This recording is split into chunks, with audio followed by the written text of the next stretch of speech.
The moon hung low over whispering pines like a silver dollar tossed by a gambler, casting eerie shadows across the pine-scattered hills. I, Sarah McAllister, leaned against the rough-hewn post of my isolated ranch house, the chill of the Vinte night seeping through my shawl. 3 years had passed since my fiancé's Tom was gunned down in a saloon brawl over a rigged poker hand, leaving me to wrestle this unforgiving land alone. I'd turned my grief into grit, herding a small flock of sheep and trading wool in Pine Hollow town. But the locals still clucked their tongues, a spinster at 28, too headstrong for her own good, defying the unwritten law that a woman needed a man to survive out here. That night, as crickets sang their restless chorus, a rider emerged from the tree line, his horse plodding like it carried the weight of the world.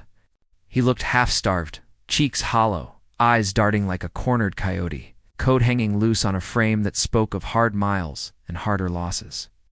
I gripped the lantern tighter, my other hand hovering near the derringer tucked in my apron.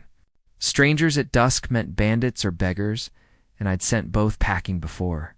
As he dismounted near the water trough, his gaze flicked up, lingering in a way that ignited my temper. "Cowboy," I snapped, voice cutting through the crisp air. "Is your mind always between my legs? That's why you look so gaunt and fidgety, ain't it?"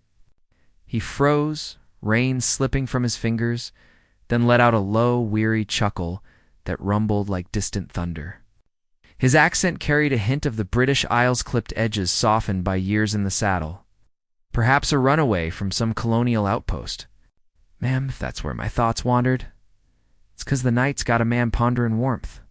But no, it's the ghosts chastened me that hollowed me out. Name's Declan Riley. Horse needs water, and I'd trade labor for a spot by your fire." His honesty disarmed me, those shadowed eyes holding not lust, but a vulnerability that mirrored the ache I'd buried since Tom's blood stained the saloon floor.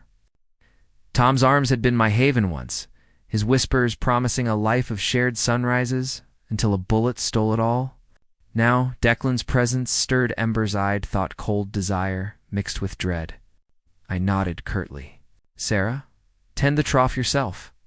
Fix the loose barn door, and you eat." As he worked by lantern light, hammering nails with steady precision, I watched from the porch.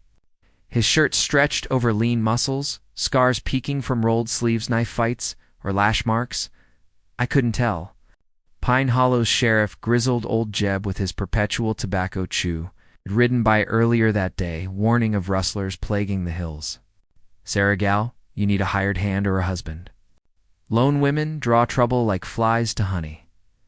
Jeb's wife, plump Mabel, often slipped me pies with pitying looks, murmuring about proper unions to heal a broken heart. But I refused their meddling, clinging to independence like a lifeline. Over a simple meal of cornbread and stew inside my modest cabin walls, adorned with Tom's faded wanted posters from his bounty hunting days, Declan opened up. "Ran from Ireland after a famine took my kin. Crossed the sea, chased gold in California. Lost it all to a crooked partner who left me for dead in the Sierras." His voice cracked, fingers tracing a locket around his neck. Sisters. Only thing left. The confession tugged at me. Tom's death had left me pacing nights, haunted by what-ifs. What if I'd begged him to quit the cards?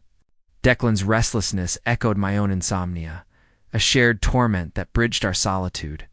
As midnight deepened, a sudden howl pierced the quiet knot coyote. But human. Rustlers' hooves thundered closer, shadows flitting toward my sheep pen. Declan grabbed his rifle from his saddle, eyes hardening. "Stay inside," he ordered.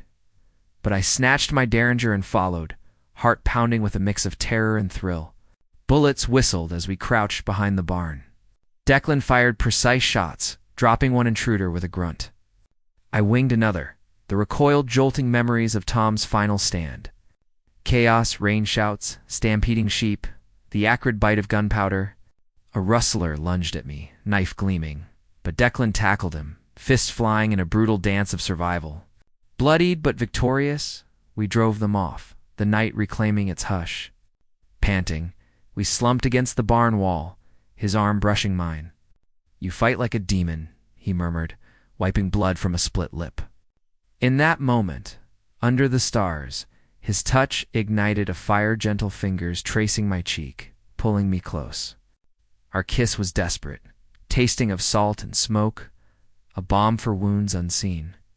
Tom's ghost faded as Declan's embrace promised renewal, challenging the town's scorn for a wayward widow daring to love again. Dawn broke with Jeb arriving, Mabel in tow with bandages. Heard the ruckus. "This fella saved your hide?" Jeb eyed Declan suspiciously, but Mabel winked at me. "Looks like more than sheep got rustled tonight." As Declan mended fences that morning, our eyes met often, silent vows forming. The Vinte nights were long, but with him they held hope, not just survival, but a love forged in fire, defying the darkness.